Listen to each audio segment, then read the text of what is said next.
एक घर में मानो बिल्ली और चुंटो चूहा रहते थे। मानो हमेशा चुंटू को पकड़ने की कोशिश करती और चुंटू उसे खूब चढ़ाता।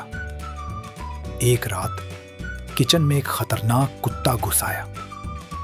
मानो बिल्ली डरकर ऊंची अलमारी पर चढ़ गई, लेकिन कुत्ता नीचे खड़ा उसे घूर रहा था। चुंटो चूहे ने यह देखा तो डरने के बजाय एक तरकीब सोची।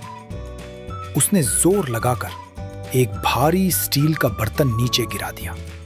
धड़ाम!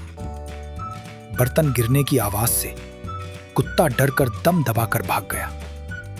मानो की जान में जान आई। मानो ने चुंटो का शुक्रिया अदा किया और अपनी गलती मानी। उस दिन से दोनों पक्के दोस्त बन गए। ऐसी और मजेदार कहानियां सुनने के लिए लाइक, शेयर और सब्सक्राइब करें।